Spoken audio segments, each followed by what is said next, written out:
first is called Iran, the second is called Pakistan, because आजकल कुछ international anchors और news channels बड़े confidence के साथ कह रहे हैं कि पाकिस्तान टारगेट पर है।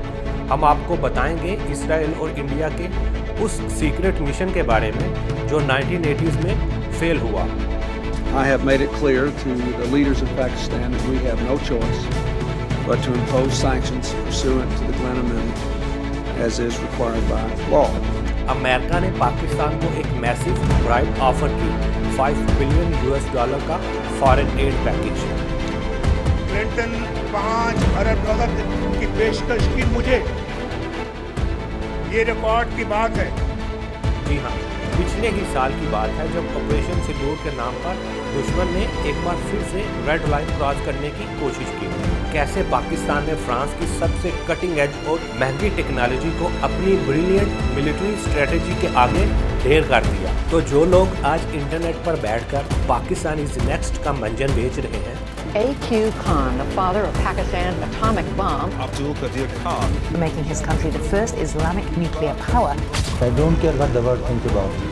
I did whatever I could do for my country. लेकिन क्या आप जानते हैं 1980s में इसराइल और इंडिया ने मिलकर पाकिस्तान के न्यूक्लियर प्रोग्राम को शुरू में ही खत्म करने का एक भयानक प्लान बनाया था। अगर कोहोटा पर एक भी बॉम्ब गिरा तो हमारा अगला निशाना मुंबई बाबा एटॉमिक रिसर्च सेंटर और हम उसे दुनिया के नक्शे से मिटा देंगे। हम एटमी तवानाई सिर्फ अमन के लिए लेना चाहते हैं और ये हमारा हक है। पाकिस्तान का प्रोग्राम सरासर अमन पसंदाना है।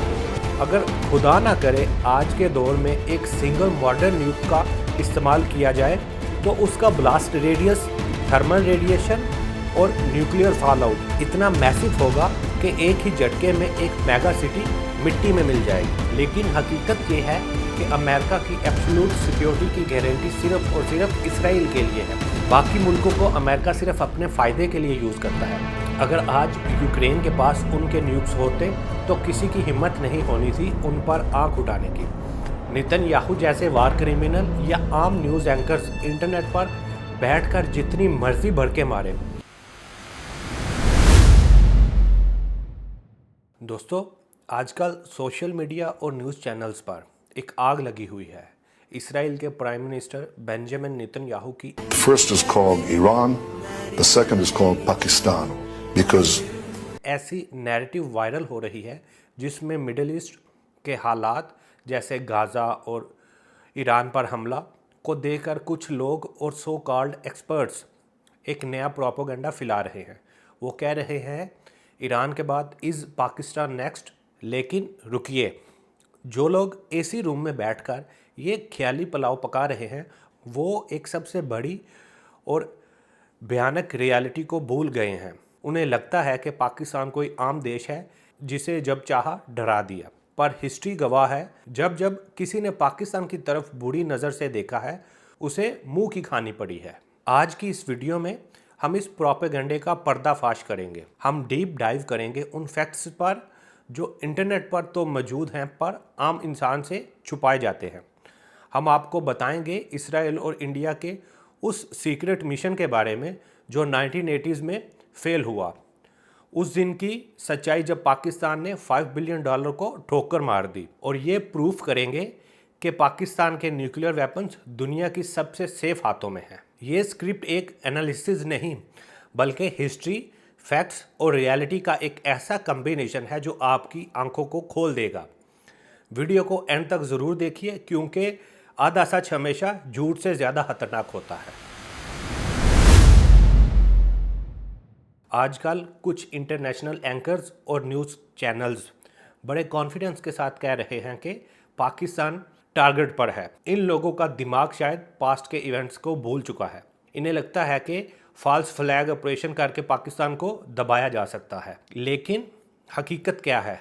आए थोड़ा पीछे चलते हैं। आपको याद है कुछ साल पहले 2019 में इंडिया ने एक फॉल्स फ्लैग ऑपरेशन क्रिएट करने की कोशिश की और पाकिस्तान पर बालाकोट अटैक का ड्रामा रचाया। उनका इरादा था दुनिया को दिखाना कि हम पाकिस्तान में घुसकर मार सकते हैं। लेकिन अगले ही दिन ऑपरेशन स्विफ्ट रिटोरेंट में पाकिस्तान एयरफोर्स ने जवाब दिया। उसमें उसने दुनिया को हिला के रख दिया। दोस्तों, इंटरनेट और इंटरनेशनल मिलिट्री रिकॉर्ड्स के मुताबिक पाकिस्तान ने डे लाइट में इंडिया के फाइटर जेट्स को लॉक किया और उनके MiG-21 जिसे अभिनंदन उड़ा रहा था तबाह कर दिया। हालांकि इंटरनेट पर कुछ अफवाहें 11 जेट्स की भी हैं, वो मैं आपको थोड़ा आगे चल के बताता हूं। लेकिन फैक्चुअल मिलिट्री रिकॉर्ड्स के मुताबिक पाकिस्तान ने उनका घमंड चकनाचूर किया और उनका पायलट जिंदा पकड़ लिया। उस वक्त के US प्रेसिडेंट ने खुद इंटरनेट मीडिया के सामने आकर टेंशन को एक्नॉलेज किया और माना कि हालात काबू से बाहर हो रहे थे और पाकिस्तान एक स्ट्रांग पॉजिटिव में था। ये हिस्ट्री का वो सबक है जो दुश्मन आज तक नहीं भूल पाया। अगर तब उनका ये हाल हुआ था तो सोचिए फुल स्केल वॉर में क्या होगा।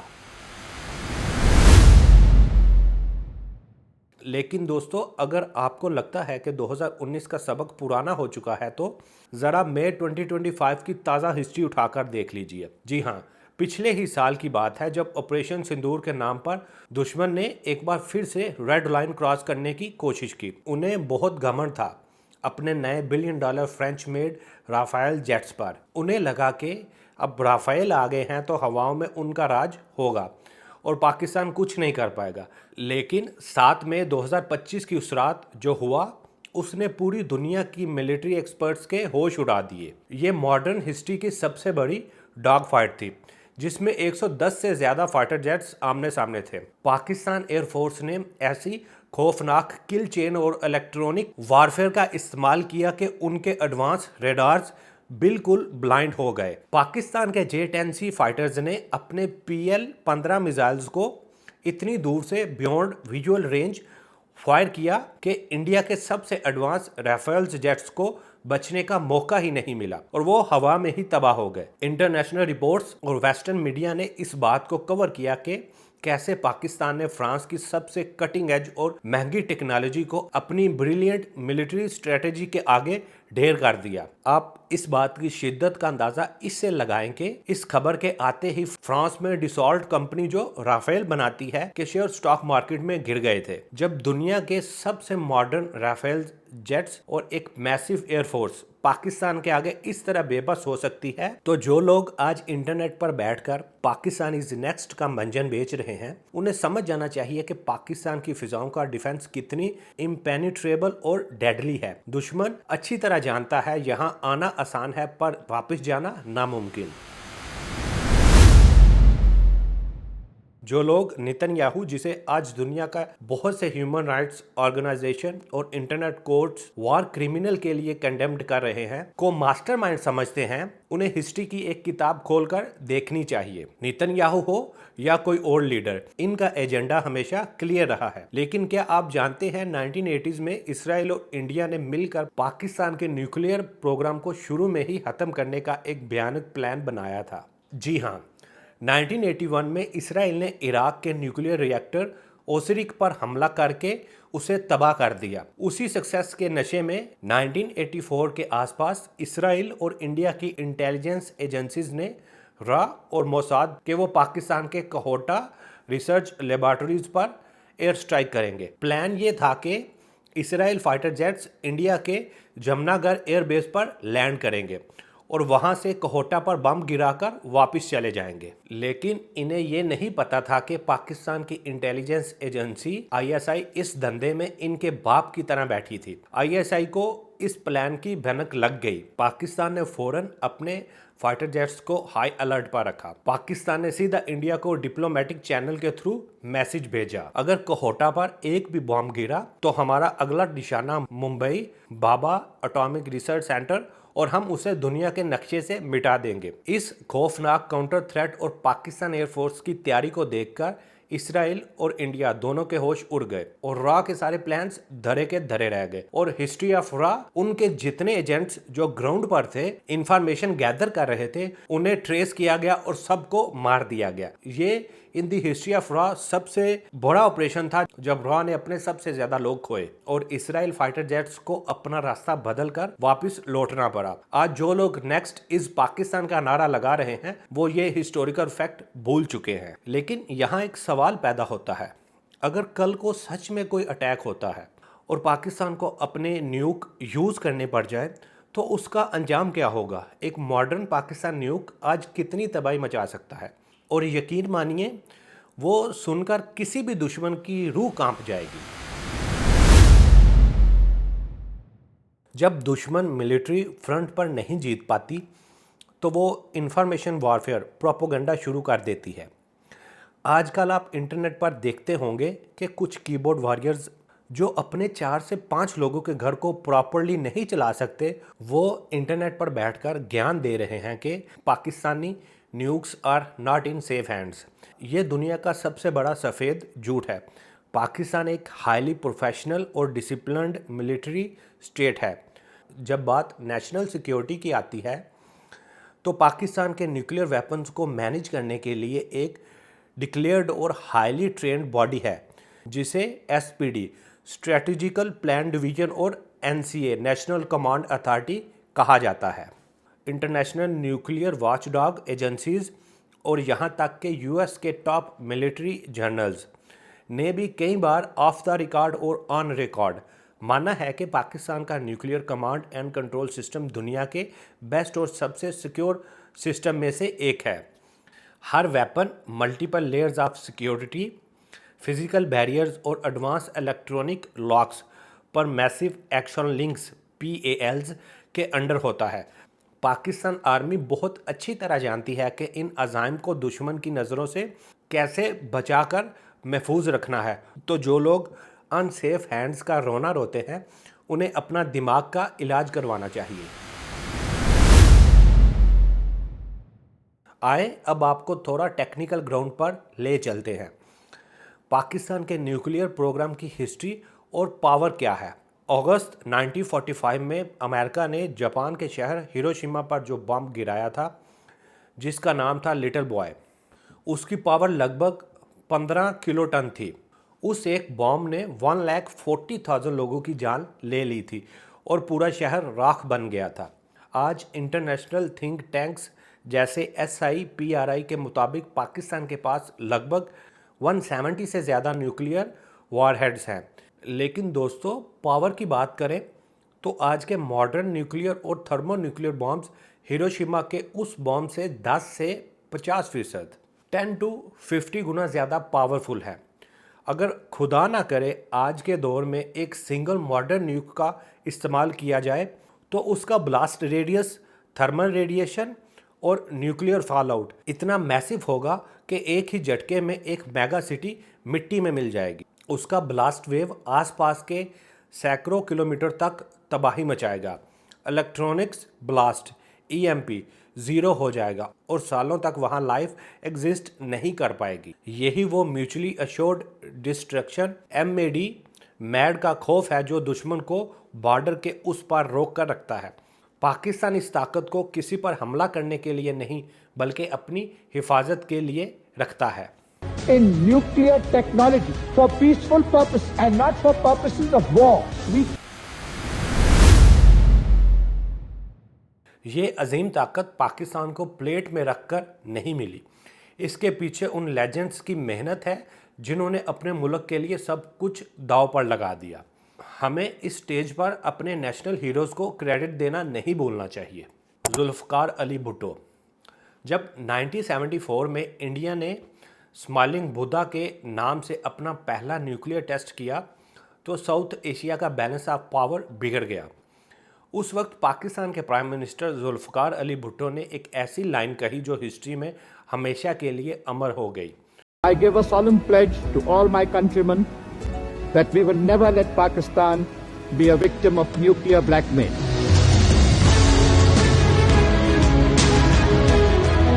उन्होंने कहा था कि we will eat grass, even go hungry, but we will get one of our own.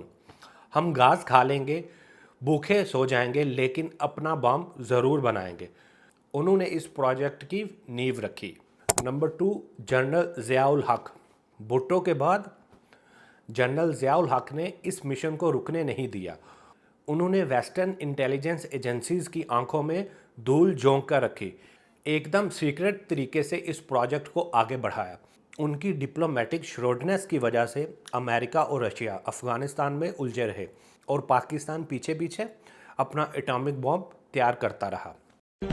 हम एटमी तवानाई सिर्फ अमन के लिए लेना चाहते हैं और ये हमारा हक है। पाकिस्तान का प्रोग्राम सरासर अमन पसंदाना है। Number 3, doctor Abdul Qadeer Khan. A.Q. Khan, the father of Pakistan's atomic bomb, Abdul Qadir Khan, making his country the first Islamic nuclear power. I don't care what the world thinks about me. I did whatever I could do for my country. And the father of Pakistan nuclear bomb. Abdul Qadeer doctor A.Q. Khan ने Europe में बैठकर centrifuge technology को समझा और अपना आरामदेह career छोड़ा और पाकिस्तान वापस आकर कोहोटा में दिन रात एक कर दिया।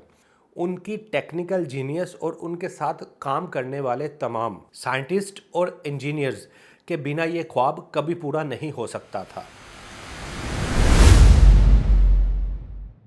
कहानी का सबसे थ्रिलिंग हिस्सा आता है मई 1998 में। इंडिया ने पोखरण में अपने 5 न्यूक्लियर टेस्ट ऑपरेशन शक्ति कर दिए थे। पूरी दुनिया में तहलका मच गया।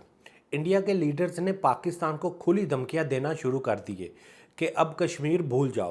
पूरी दुनिया का प्रेशर पाकिस्तान पर था। उस वक्त के यूएस प्रेसिडेंट बिल क्लिंटन ने पाकिस्तान के प्राइम मिनिस्टर नवाज शरीफ को मल्टीपल फोन्स किए। अमेरिका ने पाकिस्तान को एक मैसिव ब्राइब ऑफर की, $5 बिलियन का फॉरेन एड पैकेज। उस वक्त पाकिस्तान की इकॉनमी के लिए $5 बिलियन एक बहुत बड़ी रकम थी। क्लिंटन ने धमकी भी दी कि अगर टेस्ट किया तो ऐसे सैंक्शंस लगाए जाएंगे कि इकोनॉमी डूब जाएगी। I have made it clear to the leaders of Pakistan that we have no choice but to impose sanctions pursuant to the Glenn Amendment as is required by law. लेकिन उस नाजुक वक्त में हमें नवाज शरीफ और मिलिट्री लीडरशिप की उस दूर अंदेशा शोर्डनेस को दाद देनी पड़ेगी। उन्होंने उस $5 बिलियन को जूते की नोक पर रखा और रिजेक्ट कर दिया। क्लिंटन $5 अरब की पेशकश की मुझे, ये रिकॉर्ड की बात है। उन्हें पता था कि अगर आज हम बिक गए तो कल हमारी आने वाली नस्लें गुलाम बन जाएंगी। और फिर आया 28 मई 1998, योम तकबीर। पाकिस्तान ने बलूचिस्तान के चगाई हिल्स में 5 सक्सेसफुल न्यूक्लियर टेस्ट किए। भारत ने जो एटमी तजुर्बात किए, आज हमने उसका हिसाब भी चुका दिया है। पूरा पहाड़ वाइट रंग में तब्दील हो गया और दुनिया को मैसेज चला गया, the Muslim world's first nuclear power is here. आज के फ्यूचर कॉन्टेक्स्ट में अगर देखें तो किसी भी देश की नेशनल सिक्योरिटी के लिए न्यूक्लियर वेपन एक अल्टीमेट गारंटी है कि कोई भी उन पर फिजिकली इन्वेड करने की कोशिश नहीं करेगा। ज़रा दुनिया के हाल देखिए।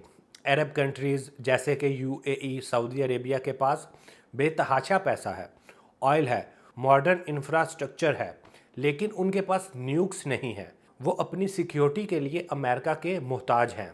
लेकिन हकीकत ये है कि अमेरिका की एब्सोल्यूट सिक्योरिटी की गारंटी सिर्फ और सिर्फ इसराइल के लिए है। बाकी मुल्कों को अमेरिका सिर्फ अपने फ़ायदे के लिए यूज़ करता है। इसका सबसे बड़ा एग्जाम्पल आज का यूक्रेन है। 1994 से पहले यूक्रेन के पास दुनिया का 3rd सबसे बड़ा न्यूक्लियर आर्सेनल था, जो उसे सोवियत यूनियन से मिला था। फिर अमेरिका और यूरोप ने बुदापेस्ट मेमोरेंडम के तहत यूक्रेन को मीठी बातों में फंसाया और उनसे उनके सारे न्यूक्स सरेंडर करवा लिए, ये वादा करके कि हम तुम्हारी हिफाजत करेंगे। आज आप न्यूज़ में देख लीजिए यूक्रेन का क्या हाल है। उनके शहर कंधार बन चुके हैं, हज़ारों लोग मारे जा चुके हैं। अमेरिका आज उन्हें पैसे और पुराने हथियार दे रहा है, लेकिन अपनी फ़ौज उन्हें बचाने के लिए नहीं भेज रहा।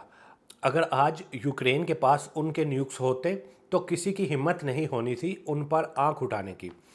यही वजह है कि पाकिस्तान ने सही वक्त पर अपने न्यूक्स बनाए। यही न्यूक्स आज पाकिस्तान का इंश्योरेंस पॉलिसी है। नेतन्याहू जैसे वार क्रिमिनल या आम न्यूज़ एंकर्स इंटरनेट पर बैठकर जितनी मर्जी भड़के मारे, वो प्रैक्टिकल रियलिटी में पाकिस्तान का बाल भी बांका नहीं कर सकते, क्योंकि उन्हें पता है कि म्यूचुअली अश्योर्ड डिस्ट्रक्शन उनका इंतज़ार कर रहा है। तो दोस्तों, अगली बार जब भी आप इंटरनेट पर या किसी न्यूज़ चैनल पर किसी एक्सपर्ट को ये बोलते सुने कि पाकिस्तान नेक्स्ट है, तो उनकी बातों पर हंसिए और उनको हिस्ट्री का ये चैप्टर पढ़ने को कहिए। पाकिस्तान एक सॉवरेन स्टेट है जिसके पास प्रोफेशनल आर्म्ड फोर्सेस हैं और एक ऐसी एटॉमिक ताकत है जिसका दुश्मन के पास कोई तोड़ नहीं है। प्रोपोगंडा अपनी जगह है, लेकिन फैक्ट्स ये बताते हैं कि न्यूक्स होने की वजह से डायरेक्ट फिजिकल इन्वेजन का सोचना भी दुश्मन के लिए एक सुसाइड मिशन है।